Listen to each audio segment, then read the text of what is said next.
যোগ মায়া কাত্তায়নীর শরণাপন্ন হলেন গোবিন্দ।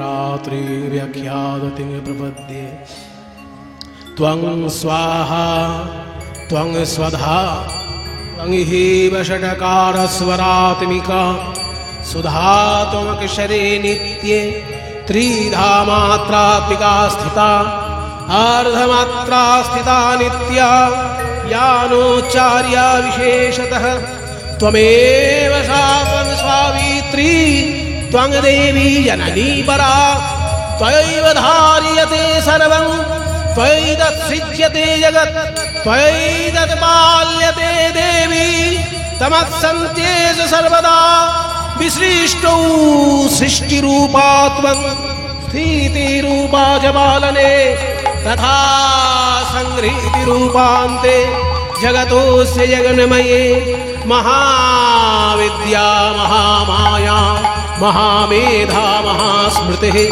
महामोहा च भवति महादेवी महाशूली प्रकृतिस्त्वं हि सर्वस्य गुणत्रय विभाविनी कालरात्रिर्महारात्रिर्मोहरात्रिश्च दारुणा त्वं श्री त्वमेश्वरी त्वं ह्रीस्त्वं बुद्धिर्बोधलक्षणा लज्जा पुष्टिस्तथा तुष्टिस्त्वं शान्तिः शान्तिरेव च खड्गिनी शूलिनी घोरा गदिनी चक्रिणी तथा शङ्खिने चापिने बाण भूषूणी परिघायुधा सौम्या सौम्यतराशेष सौम्यभ्यस्त्वति सुन्दरी परापराणां परमा त्वमेव परानां परमा तमेव परमेश्वरी परापरानां परमा तमेव परमेश्वरी परापरानां परमा तमेव परमेश्वरी। তখনকার দিনে যারা যে কাজটি করত বংশানুক্রমে তারাই সেই কাজটি করত। যেমন ব্রাহ্মণের কাজ হচ্ছে সমদাম তপ শৌচ ক্ষান্তি রাজ্যব বিবচ জ্ঞানং বিজ্ঞানম আস্তিক্যং ব্রহ্মধর্ম স্বভাবজ। ব্রাহ্মণের থাকে 9টি গুণ আর 6টি কর্ম। ওই জন্য বলা হয় নবগুণে ব্রাহ্মণ। 9টি গুণ থাকতে হবে ব্রাহ্মণের। সম মানে শান্ত ভাব, দম মানে ইন্দ্রিয় সংযম, তপ মানে তপস্যা, শৌচ মানে পবিত্রতা, ক্ষান্তি মানে ক্ষমা, আর্জবম মানে সরলতা, জ্ঞানম মানে শাস্ত্রজ্ঞান, বিজ্ঞানম মানে শাস্ত্রের ঊর্ধ্বে অতীত জ্ঞান, এবং আস্তিক্যম মানে বিশ্বাস। এই 9টি গুণ থাকলে তবে ব্রাহ্মণ। আর তার কর্ম হচ্ছে 6টি। কি কি না? অধ্যাপনম অধ্যয়নম, যজনম ইয়াজনম তথা দানং প্রতিগ্রহশ্চৈব ব্রাহ্মণানাং ষটকর্ম। এই যে ব্রাহ্মণদের 6টি কর্ম কি কি না? অধ্যাপনা অর্থাৎ কাউকে পড়ানো এবং নিজেও পড়া, তারপরে পুজো করা এবং পুজো করানো, দান গ্রহণ করা আবার দান করা। দান শুধু গ্রহণ করলেও হবে না, দান করতেও হবে।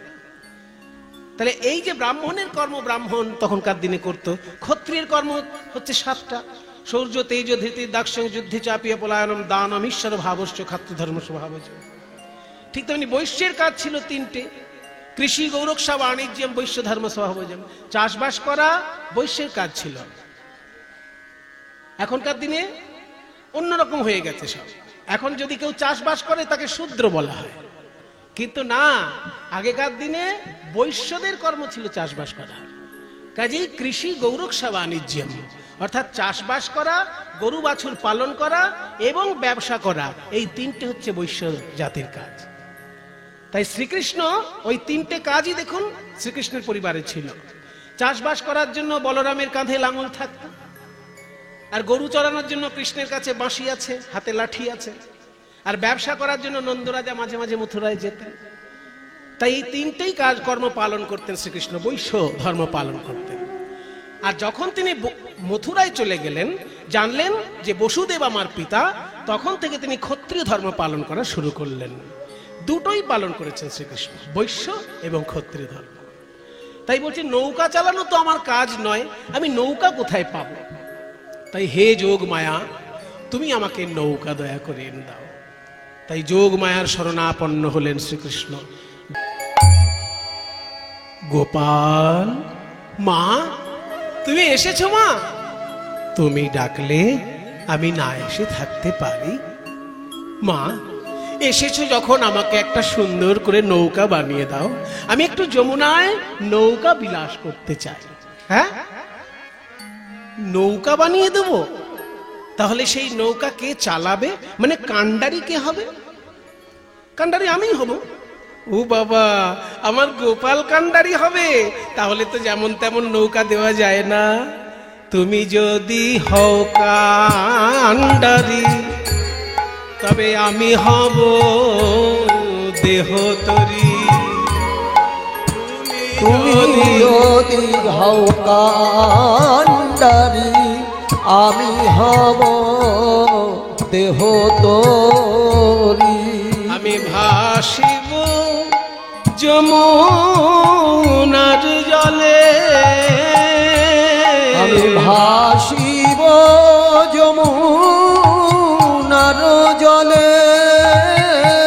ভেসে ভেসে বেড়াবো, আমি ভেসে ভেসে বেড়াবো, ওই যমুনার জলে আমি ভেসে ভেসে বেড়াবো। ওই যমুনার জলে আমি ভেসে ভেসে বেড়াবো, যমুনার নীল জলে ভেসে ভেসে বেড়াবো।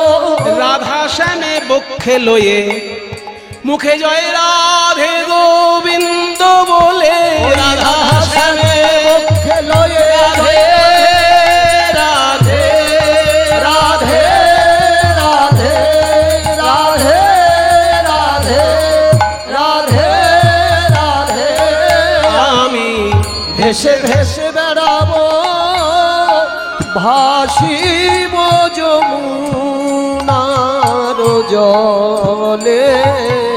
ওই রাধা শ্যামে বক্ষে লয়ে ভাসিব যমুনার জলে। যোগ মায়া কাত্তায়নী গোপালকে তৈরি করে দিচ্ছেন একটি নৌকা, তবে তত্ত্ব দিয়ে গঠিত সেই নৌকা, তত্ত্বের নৌকা।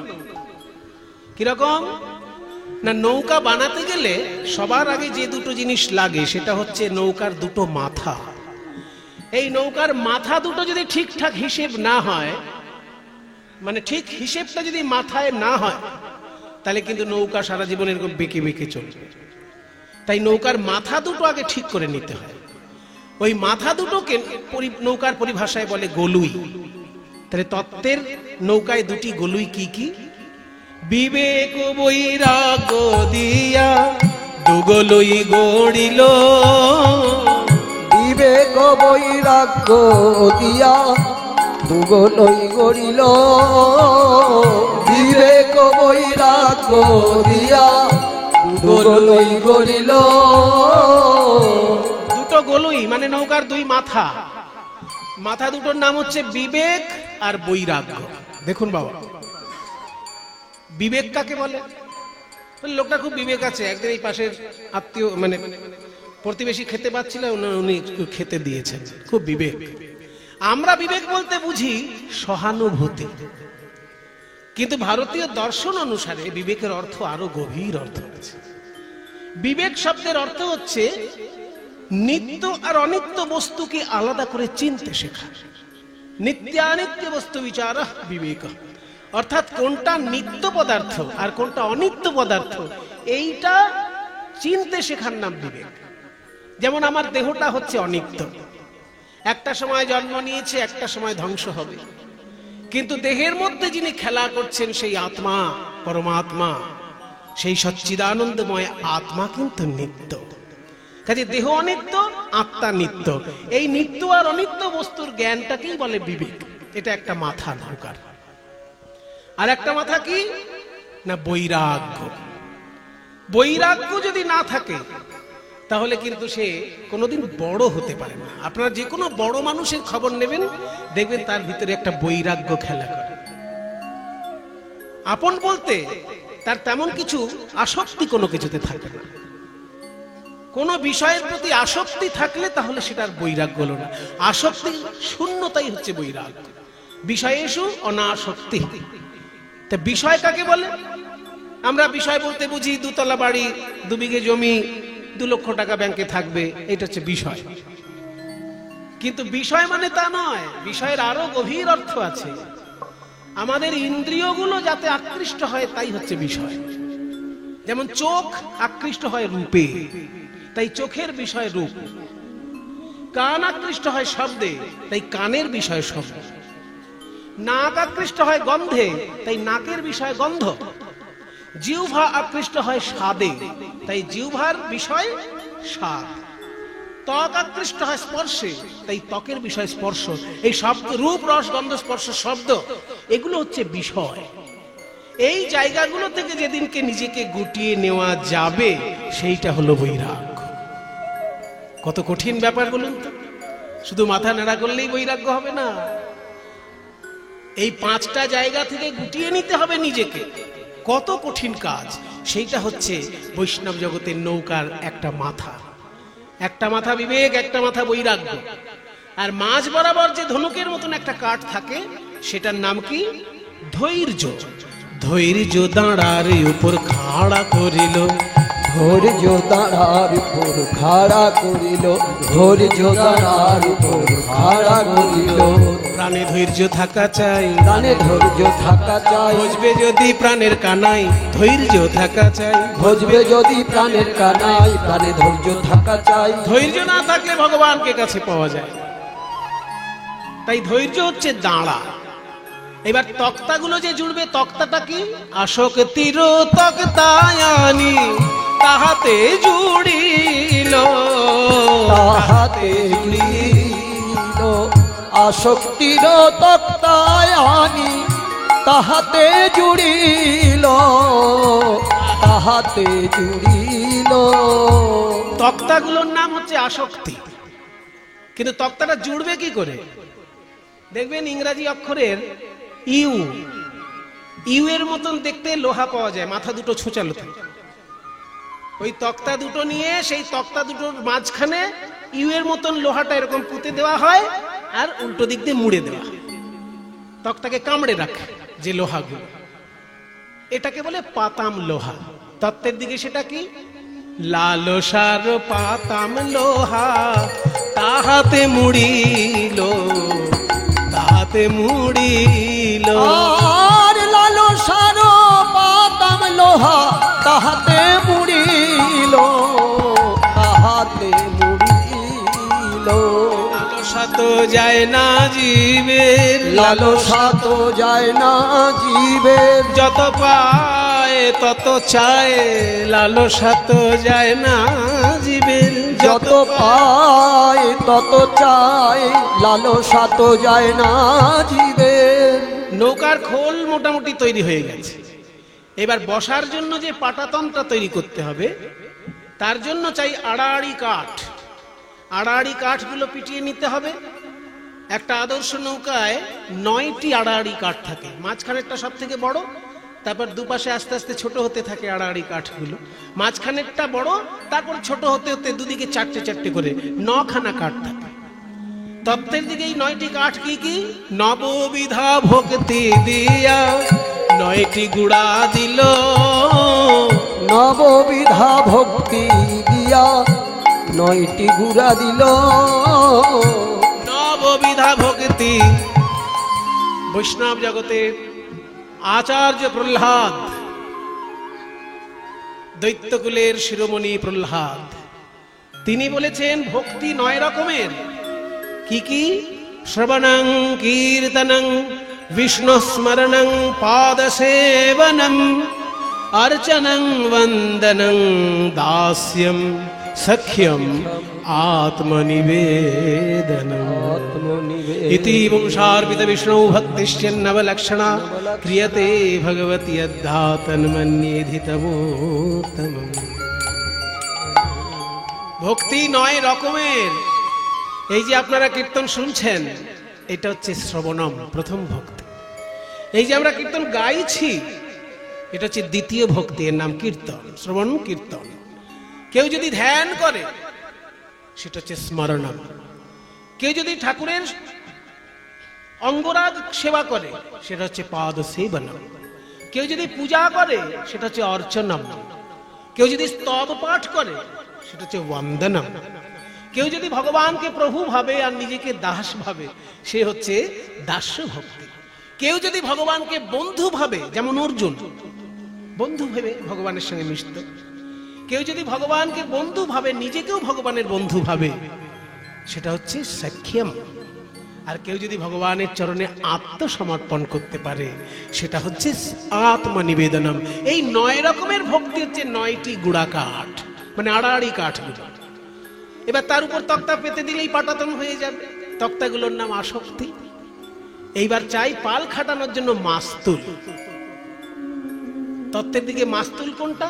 মাস্তুল যেমন সোজা হয় তেমনি সরলতাই হচ্ছে ভক্তি জগতের মাস্তুল। সরল সুবুদ্ধি দিয়া মাস্তুল গড়িল, মাস্তুল গড়িল। সরল সুবুদ্ধি দিয়া মাস্তুল গড়িল, মাস্তুল গড়িল। সরলতাই মাস্তুল। সরল যদি না হয় বাবা অনেক কিছু হবে, ভগবানের চরণে ভক্তি হবে না।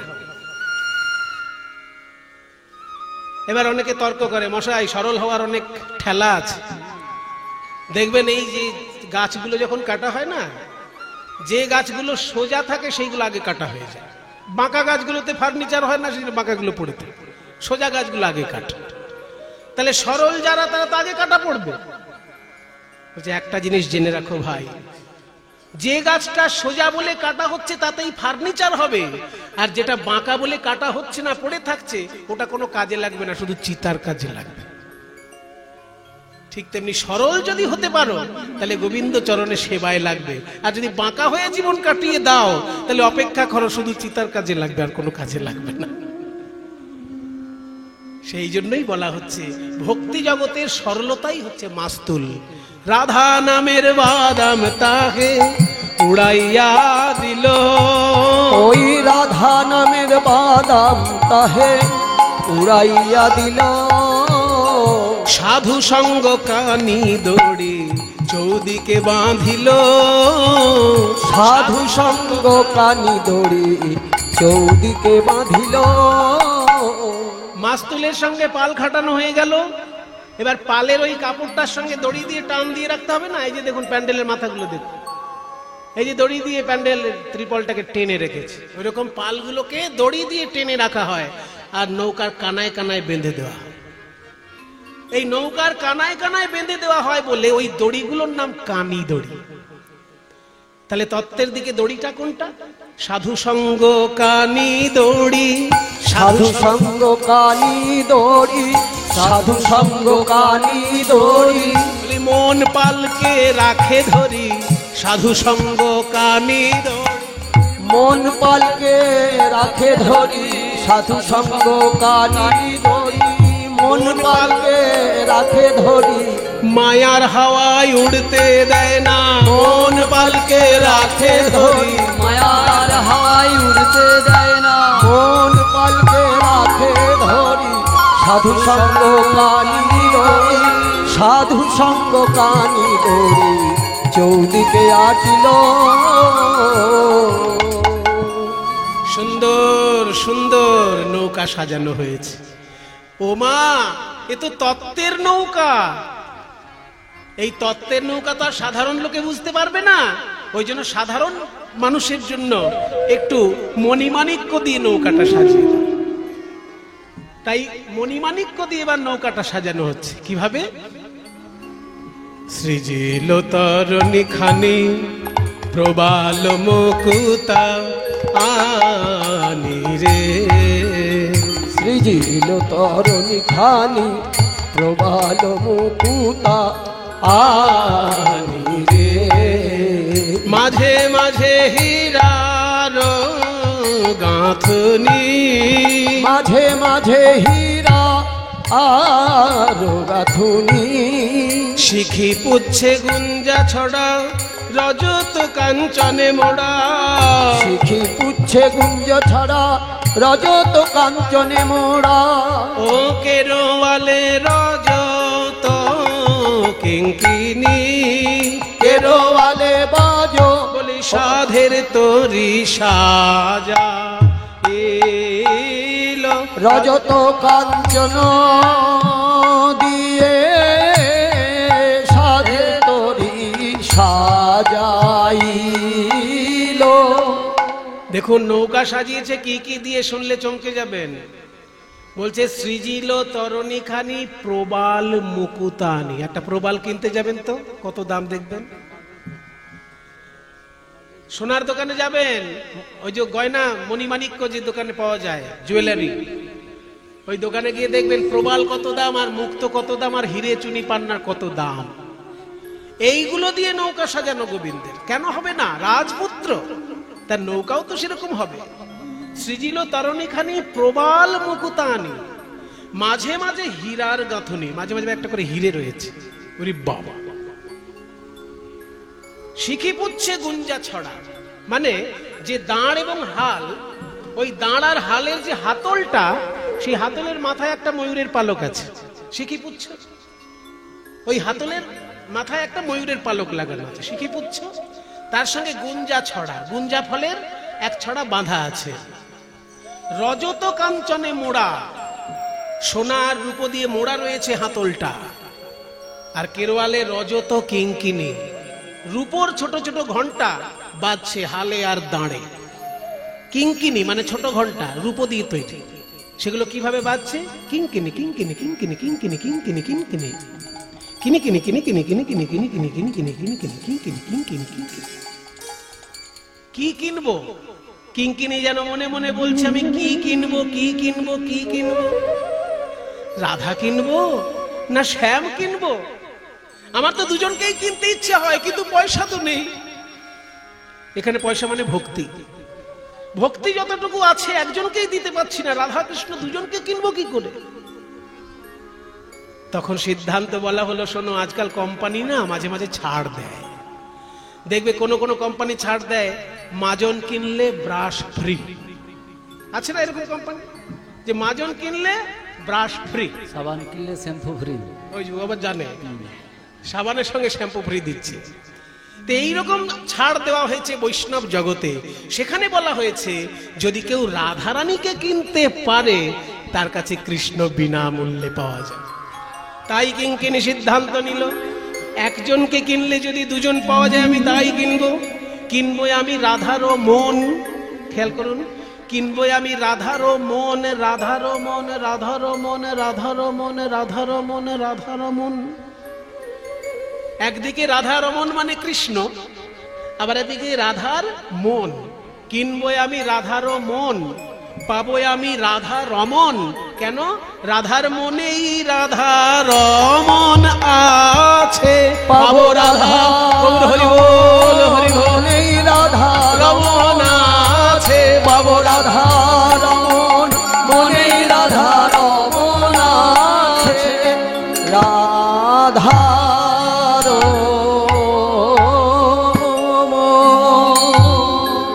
কিনবো আমি রাধারও মন, রাধারও মন, রাধা রমন। রাধাকে কিনতে পারলেই রাধার মনেই রাধা রমন আছে। তাই আজকে কিঙ্কিনি বাজছে। সুন্দর করে নৌকাটি যখন সাজানো হয়েছে, এইবার গোবিন্দ বললেন তাহলে আমি নাবিক সাজি। মাথায় একটা পাগড়ি বেঁধে ওই নাবিক সেজে যমুনার জলে নিজের প্রতিচ্ছবি দেখছে আর বলছে, ও মা,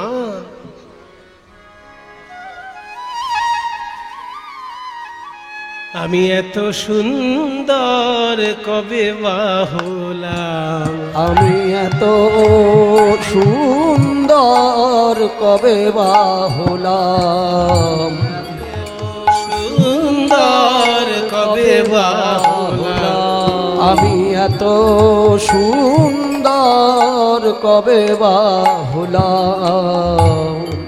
বুঝি গোপী প্রেমে আমায় সুন্দর কইলে, আমি এত সুন্দর কবে বা হলাম। বুঝি গোপী প্রেমে আমায় সুন্দর কইলে, আমি এত সুন্দর কবে বা হলাম। ওরে আমার সাধের বাঁশি, একবার বেজে ওঠ বাঁশি, যা ব্রজগোপীদের কানে কানে আমার আহ্বান পৌঁছে দে বাঁশি। ব্রজগোপীর কানে কানে আমার এই আহ্বান পৌঁছে দে। তাই বেজে উঠল বাঁশি। চতুরে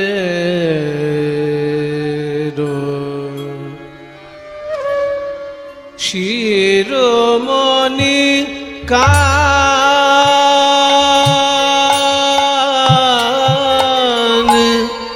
চতুরের শিরোমণি কান,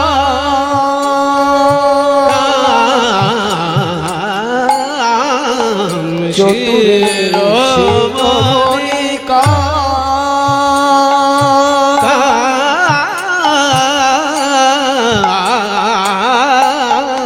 শিরোমণি কান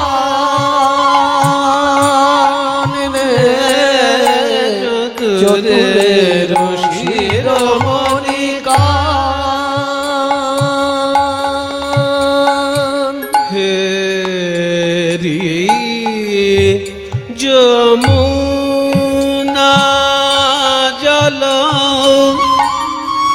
শ্যামের আমার মন মথ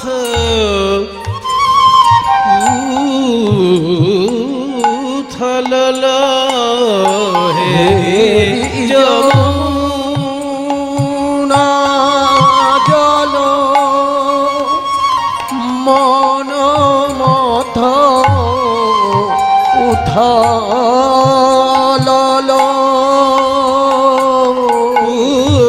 পুরালা মুরলি নিশা,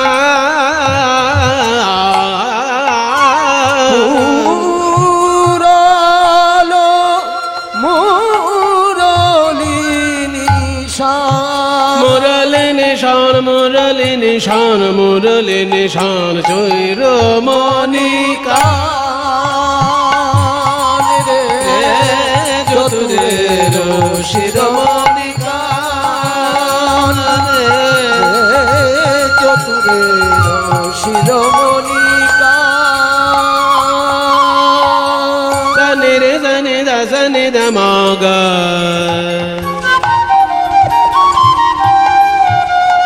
গামাদানি সানি দা সানি দা মাগা, গানি নি দা মাগা, মাধা দা মাগা, মগর রে রে সানি দা নি সা গা গা মগর সা নিধা গামাদানি সা গামাদানি সা গামাদানি সা, শিরোমণি কান রে চতুরের শিরোমণি কান রে শিরোমণি কান রে চতুরের শিরোমণি কান,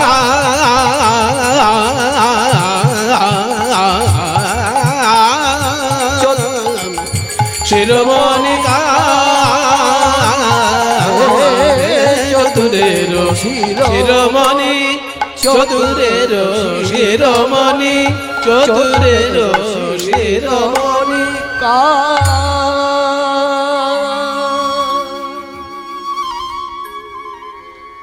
যখনই এইভাবে মধুর মুরলী বাজিয়েছেন,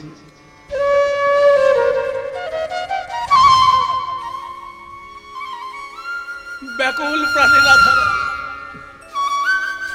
শুনছেন ওই বাঁশি। ওরে বাঁশি তুই আর বাজিস না, বাঁশি আর বাজিস না।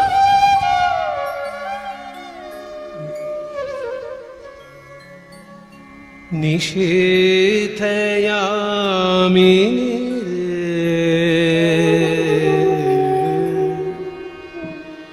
শান গগনে ঘোর ঘন ঘটা, নিষেধ यामिनी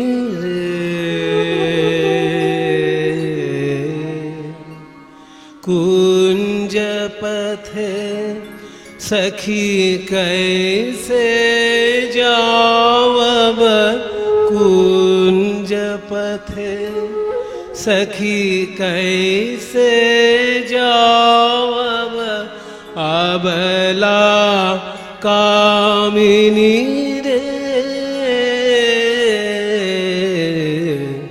श्यामल गगने घोर घन घटा उन्मद पवने यमुना तर्जित घन घन गर्जित मेघ दमकत विद्युत पथ तरुलुंठित हरार कंपित गेह घन घन रिम झिम बरखत नीरद पूंज छाल पियाले ताल तमाले निबिड़ति निरमय कुंज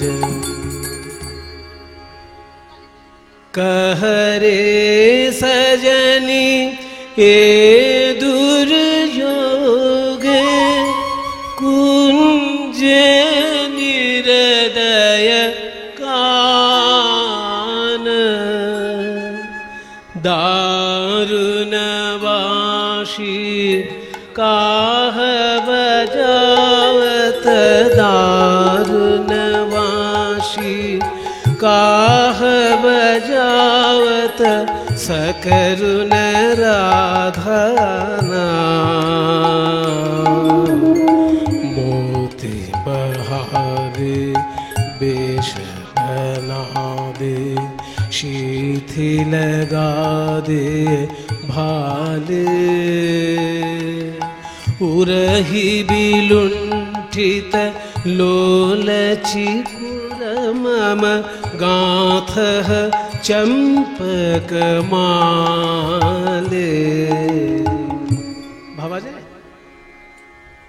কবিগুরু রবীন্দ্রনাথ ঠাকুর বিদ্যাপতির অনুসরণে এই পদ লিখেছেন, এই গান লিখেছেন রবীন্দ্রনাথ ঠাকুর। বলছে মোতিমা হারে বেশ বানা দে, মোতির হার দিয়ে আমার বেশভূষা তৈরি করে দে।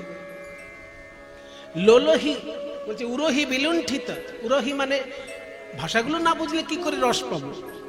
উরাহি মানে বুকের উপর, আমার হৃদয়ের উপর বিলুণ্ঠিত লৌল চিকুর, এই যে ছড়িয়ে ছিটিয়ে আছে আমার ঢিলে ঢালা চুল কেশরাশি, এই যে ছড়িয়ে ছিটিয়ে আছে আমার হৃদয়ের উপর ঢিলে ঢালা কেশরাশি, এগুলোকে বেঁধে সুন্দর করে সাজিয়ে দে।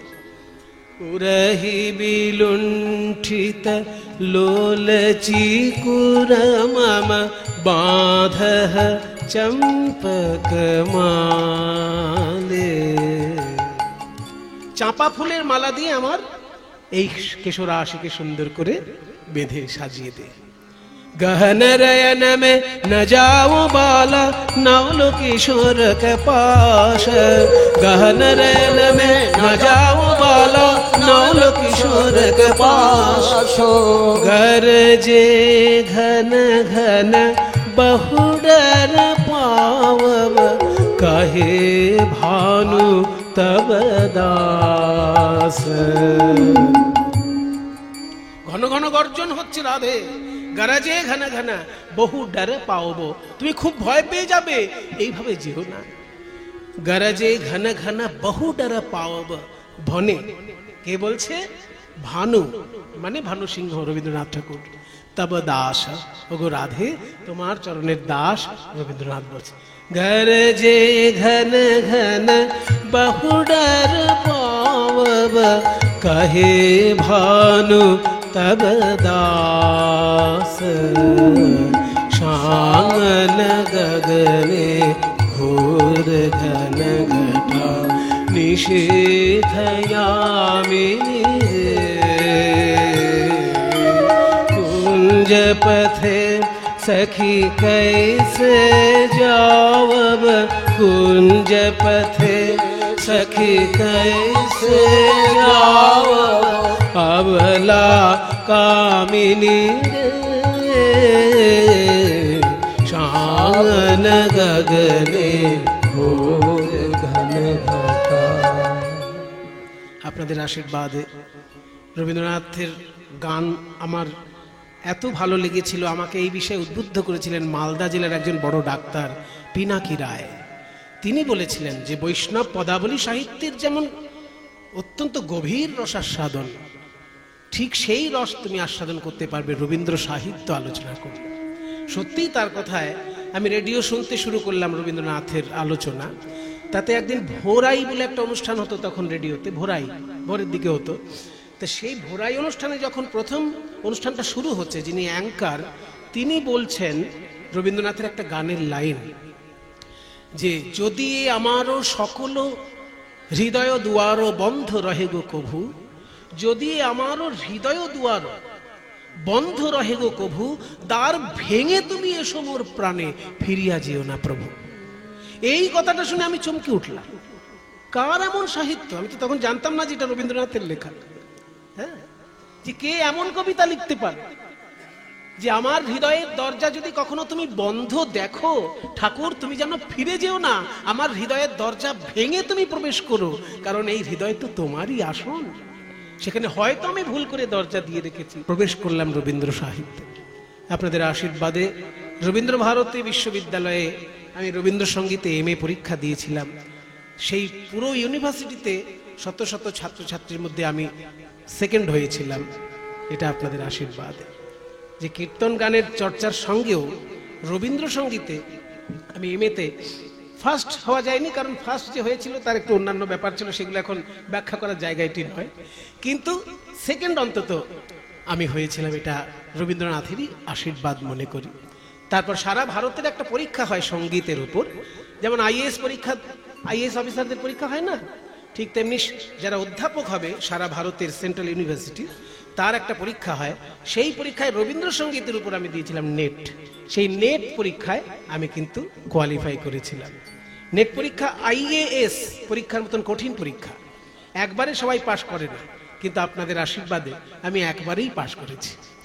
রবীন্দ্রসঙ্গীতের নেট একবারেই আমি পাশ করেছি, এবং সেটও, যেটা পশ্চিমবঙ্গ রাজ্য সরকারের পরীক্ষা, মানে পশ্চিমবঙ্গের কলেজে যদি অধ্যাপক হতে হয় তাহলে যে পরীক্ষাটা দিতে হয় তার নাম সেট, স্টেট এলিজিবিলিটি টেস্ট। আর সারা ভারতের যে কোনো ইউনিভার্সিটিতে পড়াতে গেলে যে পরীক্ষা দিতে হয় সেটা নেট, ন্যাশনাল এলিজিবিলিটি টেস্ট। এই দুটো পরীক্ষায় আমি একবারেই দিয়েছি এবং একবারেই কোয়ালিফাই করেছি, সেটা আপনাদের আশীর্বাদ। যাই হোক, রবীন্দ্রনাথ ঠাকুরের কথাতেও দেখলাম যে কি সুন্দর অভিসারের বর্ণনা তিনি দিয়েছেন। সাংন গগনে ঘোর ঘন ঘটা। রাধারানী আজকে সেজে গুজে যাবেন ভাবছেন, কিন্তু যাবেন কি করে? শাশুড়ি ননদি তো পথ আগলে রয়েছে। তাই বুড়িমা এসে বলছে, রাধে আমি তোর শাশুড়ির কাছ থেকে অনুমতি নিয়ে আসবো, দাঁড়া। এবার বুড়িমা হচ্ছেন বৃন্দাবনের সব থেকে বয়স্ক মহিলা, সেই জন্য সবাই তাকে খুব সম্মান করে। এবার সেই বয়স্ক মা বুড়িমাই তিনি গিয়ে জটিলাকে বলছে, ও জটিলে উঠে দাঁড়া, হ্যাঁ তোর থেকে আমার বয়স বেশি আর তুই আমার থেকে বুড়ি বেশি, এদিকে আয়। রাজার মেয়ে রাধারানীকে বৌমা করে বাড়ি এনেছিস, এই ভাঙা ছাদের নিচে রাখবি বলে? পয়সা কি উড়ে আসে? পয়সা কোথায় থাকে জানিস না? শাস্ত্রে কি বলেছে? পয়সার 3টে জায়গা আছে। এসব গোপন কথা সবাইকে বলতে নেই, তবু বলে ফেলছি, আর কি করব, বলে ফেলছি বাবা। 3 জায়গায় পয়সা থাকে, শুনে রাখুন সবাই। বাণিজ্যে বসাতে লক্ষ্মী। যদি কেউ ব্যবসা ঠিকঠাক করতে পারে, ব্যবসায় যদি ফাঁকি না থাকে, ব্যবসায় যদি পরিশ্রম থাকে, ঠিক একদিন সে লক্ষ্মীর কৃপা পাবে। ব্যবসা 1 নম্বর পয়সার জায়গা। বাণিজ্যে বসাতেই লক্ষ্মী, তদর্ধং কৃষি কর্মণি, তার অর্ধেকটা থাকে চাষবাসে। চাষবাসকে লোকে অবজ্ঞা করে, কিন্তু চাষবাস খুবই মূল্যবান, অন্তত ভারতবর্ষের জন্য। কারণ চাষি ভাই যারা হয় তাদের একটা বিরাট বড় সুযোগ সুবিধা দিয়েছে ভারত সরকার, যে চাষ করে যদি ফসলের আনা হয় সেই ফসলের জন্য ট্যাক্স দিতে হয় না। যদি কেউ মাইনে পায়, চাকরি করে কেউ যদি মাইনে পায়, সরকার আগে তার ট্যাক্স কেটে রাখে, তারপর মাইনে দেয়। কিন্তু চাষি ভাই যত লক্ষ টাকাই ইনকাম করুক, তাকে কিন্তু ট্যাক্স দিতে হয় না। খোঁজ নেবেন, ট্যাক্স লাগে না। তবে এটা খারাপ নয়, ভালো। কেন ভালো? না, চাষ তো প্রত্যেকবারে ভালো হয় না। কোনো বার চাষের মারাত্মক ক্ষতি হয়ে যায়, সেই জন্যই এই নিয়মটা। কিন্তু সুযোগটা আছে, যদি প্রত্যেকবারই কারোর চাষ ভালো হয়, ভালো লক্ষ্মী আসবে তার ঘরে। তাই 3 জায়গায় লক্ষ্মী থাকে। প্রথম কথা হচ্ছে বাণিজ্যে বসতে লক্ষ্মী, দ্বিতীয় তদর্ধং কৃষি কর্মণি, চাষবাসে দ্বিতীয় স্থান, আর তৃতীয় তদর্ধং রাজ সেবায়াম, রাজ কর্মচারী যদি কেউ হয় তারও পকেটে 2 পয়সা থাকে। আর ভিক্ষায়াং নৈব নৈব চ, ভিক্ষায় কখনো লক্ষ্মী থাকে না, অলক্ষ্মী থাকে। তাহলে তোরা তো রাজবংশের, তোদের বাড়িতে তো ব্যবসা আছে। আরে বাবা, ব্যবসায় লক্ষ্মী থাকে তো ব্যবসা কর, তোদের দধি দুগ্ধ পচে যাচ্ছে, গিয়ে বিক্রি কর। ব্যবসা করবে, বিক্রি করতে যাবে টাকে। তুই চল, আমি বুড়ি হয়েছি, আমি কি আর পারি? তুই পারিস না তো তোর মেয়েকে পাঠা। ওই মেয়ে, এই যে বাবারে বাবারে, সাংঘাতিক মেয়ে। কি সুন্দর মালা গলায়। হ্যাঁ, মালা দোলায়, কিন্তু কুল গাছে গিয়ে চুল লাগিয়ে ঝগড়া করে। হ্যাঁ কুল গাছে গিয়ে, কাটা গাছ, হ্যাঁ, সেখানে চুল ছেড়ে দিয়ে কুলের কাটাতে লাগিয়ে কুল গাছের সঙ্গে ঝগড়া করে। এমনি মেয়ে আমার। এমন মেয়ে। হ্যাঁ। বলি আমড়া গাছে কি আর আম হয়? তাই কখনো হয় নাকি? তুই যেমন ঝগড়াটি, তোর মেয়েও হয়েছে সেরকম ঝগড়াটি। আরে পেটে ধরেছে। হ্যাঁ, ফেলে দেবো না। ফেলে কে দিতে বলছে? তোর মেয়েকে তুই বুকে করে রাখ। সে তো রাখবোই। বাড়িতে কি আর কেউ নেই ব্যবসায় যাওয়ার মতো? ছেলে আছে সে আমার। ছেলে কি করে? সারাদিন কালী জয় কালী জয় কালী, আমার খেপা ছেলে কালী ভক্ত। তাহলে সে যাবে না ব্যবসায়? না, সে কখনো যাবে না। বৌমা নেই? আছে তো। কই? এই লোকজনের মাঝে বলবো?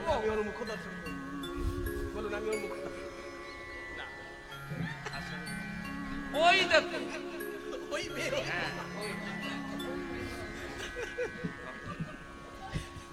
তোর বৌমাকে তাহলে পাঠা আমার সঙ্গে। হ্যাঁ। কেন, বৌমার কিছু অসুবিধা আছে? আরে বৌমার অসুবিধা একটা বিরাট। কি বলবো, ওর স্বভাবটা ভালো নাই। স্বভাবটা ভালো নয়। কি করে? খালি রাস্তায় বেরোলে এদিক এদিক এদিক এদিক খালি তাকাইবো। ও, এদিক ওদিক তাকায়। হ্যাঁ। তাহলে একভাবে দেখে যদি বৌমা যায়, বাধা দিবি না তো? না, রাধে, শাশুড়ির দিকে হাত জোড় করে বলো যে আজকে যদি আমায় মথুরায় যেতে দাও, আমি 1 পানে চাইব। রাধারানী বলছে, বড়ি মাগো, তোমার সমক্ষে আমি কথা দিলাম, আজ যদি মথুরার হাটে আমায় নিয়ে যাও, আমি 1 পানে চাইব। আমি একই পানে চাইব, এদিক ওদিক চাইব না মা, এদিক ওদিক চাইব না, আমার পরাণ মধুর বদন বিনা। আমি এদিক ওদিক চাইব না মা, পরাণ মধুর বদন বিনা। এদিক ওদিক চাইব না মা, পরাণ মধুর বদন বিনা। এদিক ওদিক চাইব না মা, পরাণ মধুর বদন বিনা।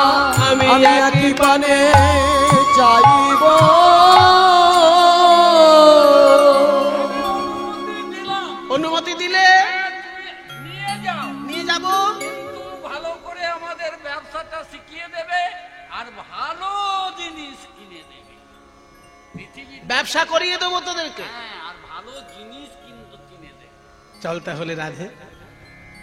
শীতল তরুর ছায়ে বসিয়া বসিয়া যায়, শীতল তরু ছায় বসিয়া বসিয়া যায়। যমুনা কিনারে দিল দেখা, আসি সবে যমুনা কিনারে দিল দেখা, তারাই আসিয়া দাঁড়ালো, দাঁড়ায় আসিয়া দাঁড়ালো। ওই যমুনার তীরে সবে আসিয়া দাঁড়ালো। ওই যমুনার তীরে সবে আসিয়া দাঁড়ালো। যমুনার তীরে যখন এসেছেন গোপীগণ, বুড়িমা কই, নৌকা কই? তুমি একটু সরে দাঁড়াও দেখি। ওই তো বহু দূরে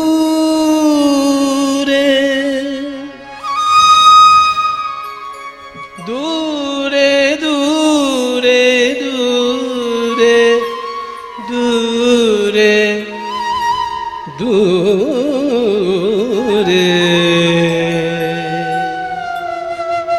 আরে বাবা, দূরে কি বলবি তো?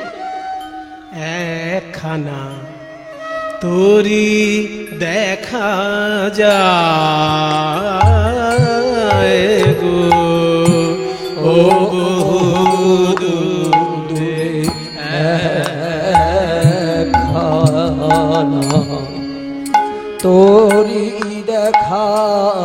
যায় গো।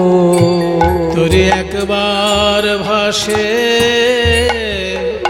একবার ডোবে মধ্য যমুনায় গো। তোরে একবার একবার ভাসে একবার ডোবে মধ্য যমুনায় গো।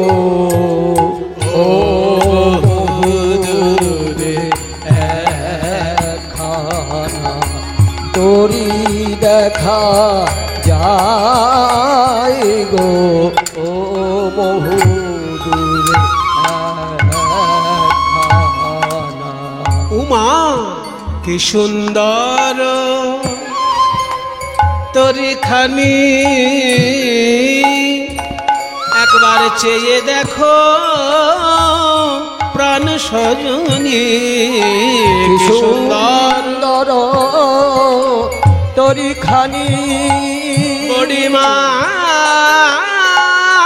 গো।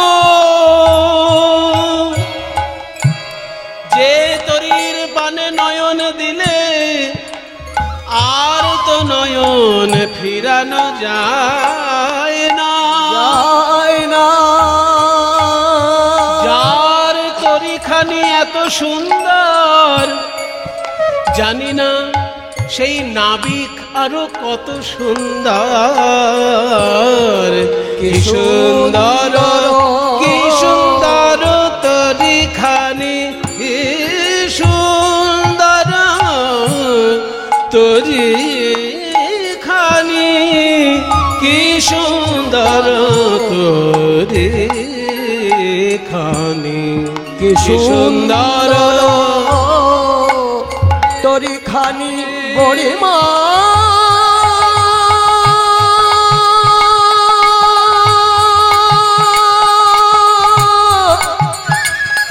মা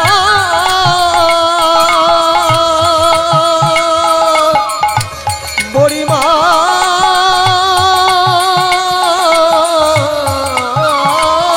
গো। আবার তরির মাঝে ও নীলমণি তরির মাঝে ও নীলমণি বসে বৈঠা বায় গো। আবার তোরির মাঝে ও নীলমণি বসে বৈঠাবায় গো। আবার তোরির মাঝে ও নীলমণি বসে বৈঠাবায় গো। দাগের দাগের দাগের দাগের দাগের দাগের তোরি দেখা যায় গো। আচ্ছা। বহু দূরে একখানা। নৌকা যখন দেখা গিয়েছে নাবিক নিশ্চয়ই থাকবে। নাবিককে ডাকলে নিশ্চয়ই নাবিক এগিয়ে আসবে। হে ভক্তগণ, এই ডাক রাধারানীর একার ডাক নয়। আমরা যেখানে যে অবস্থায় যে থাকি কোনো না কোনো দিন একবার মনে হবেই ওগো ভবপারের কান্ডারি, একবার এসে তুমি আমাকে এই ভবনদী পার করে দাও। তাই রাধারানী কাতর কণ্ঠে ডাকছেন। সবাই আমরা হাত জোড় করে একবার শুনি সেই ডাক। সবাই একবার হাত জোড় করুন। এ কান্ডারি যেমন তেমন কান্ডারি নয়, হচ্ছে সেই ভবপারের কান্ডারি। ভবপারে গিয়েছেন আমাদের মা শিবানী দেবী, ঠিক তেমনি ভবপারের কান্ডারিকে আমাদেরকে সবাইকেই ডাকতে হবে একবার। রাধারানী ডাকছেন, ও নবীন নেয়ে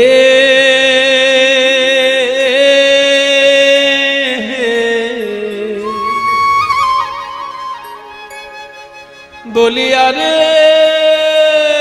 ও আরে ও বলিয়া রে ও ও ও নবীন নে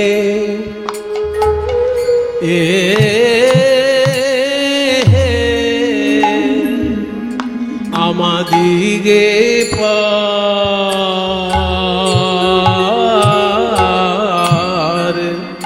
পার করে দে ও নবীন নে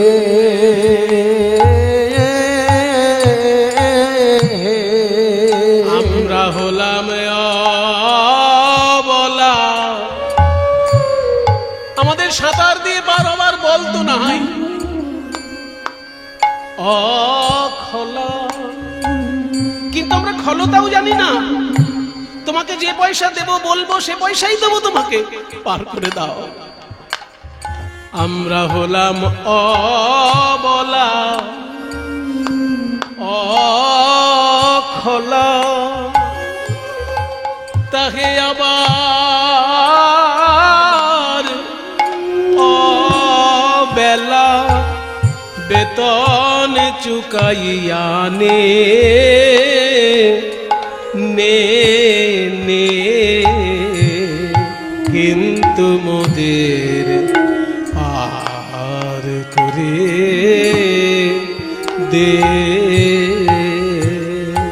ও নবীন নে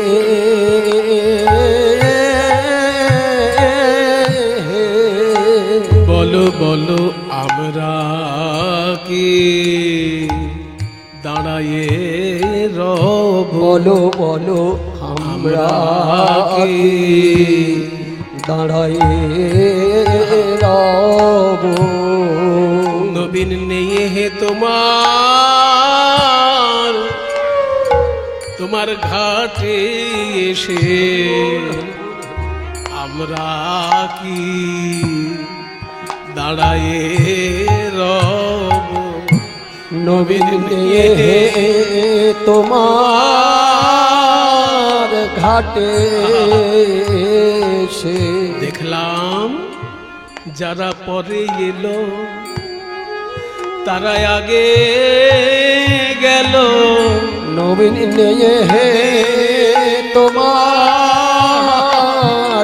ঘাটে সে নবী পরে এলো, তারা আগে গেল।